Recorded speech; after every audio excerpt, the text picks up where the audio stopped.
संध्या के समय में भैया चार कर्मों को नहीं करना चाहिए, सावधान होकर के श्रवण करिए, क्योंकि असावधानी में हम प्रायः ऐसे कृत्यों को करते हैं। व्यासपीठ से निवेदन करते हैं कि आगे जाकर के इन चार कर्मों को कभी भी आप संध्या समय में न करिएगा। संध्या काले तु संप्राप्ते पंचकर्माणि वर्जयेत्, भोजनम संगमो निद्रा स्वाध्यायो दानमेव च। देखो, संध्या के समय में चार कृत्य नहीं करने चाहिए। कौन कौन से?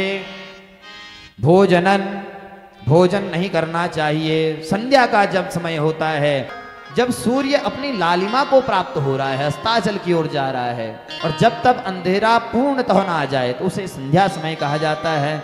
उस समय चार कृत्य नहीं करने चाहिए। भोजनम, उस समय किसी भी प्रकार का अन्न ग्रहण नहीं करना चाहिए।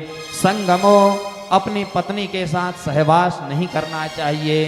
निद्रा नहीं लेनी चाहिए। और दान में वच, दान आदि भी संध्या समय नहीं देना चाहिए। यदि याचक आए तो उससे निवेदन करिए कि हे भगवान, हे याचक, आप थोड़ी देर बैठ जाइए, संध्या का समय जैसे ही चला जाएगा हम आपको दान दे करके पुनः विदा करेंगे।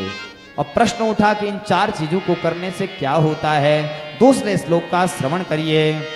भोजने व्याधि संभूति, संगमे क्रूर पुत्रवान, निद्रायां नष्ट सौभाग्यम, स्वाध्यायै मरणं ध्रुवम, दानमेव वृथा दानम पंचकर्माणि वर्जयेत्। भोजन यदि करोगे तो होगा क्या? दरिद्रता आ जाएगी। सभी प्रकार से संपन्न होकर के भी और की आस रहेगी। देखो, दरिद्र केवल गरीब नहीं रहता, बड़े से बड़ा अमीर है। यदि जिसके अंदर और की लालसा है, और चाहिए, तो उससे बड़ा दरिद्र कोई नहीं है। तो इसलिए भोजन यदि करोगे संध्या समय में तो आपसे बड़ा दरिद्र और कोई नहीं होगा। संग में क्रूर पुत्रवान, यदि पुत्र इच्छाते संतान के उत्पत्ति को ध्यान में रख करके यदि आप अपनी पत्नी के साथ, पति के साथ सहवास करते हैं तो संतान आपकी इतनी दुष्ट होगी कि आपकी बातें उसे समझ में नहीं आएगी, और आपका नाम इतना रोशन करेगा कि आप सोचेंगे कोर्था पुत्रेण जाते न यो न विद्वान धार्मिकः, कथंचित् सहोदर भरा किन्न शूकर शावकः। आपके मन में भी यह विचार आएगा कि ऐसे पुत्र से क्या लाभ जो न विद्वान है, न धर्मात्मा है, न धार्मिक है, न दानवीर है। आपके नाम को इतने प्रकार से रोशन करेगा कि आप भी सोचेंगे कि अच्छा होता यदि नवजात अवस्था में पैदा होते यदि मर जाता तो मेरी कोख को इतना कष्ट नहीं होता। इसलिए संध्या समय में संगम करने से क्रूर पुत्र होता है।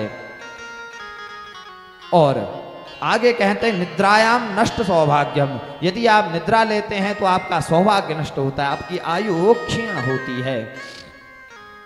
और स्वाध्याय मरणम ध्रुवम, स्वाध्याय से आपको कोई फल नहीं मिलता, अभी तो जो भी विद्या आपने ग्रहण की है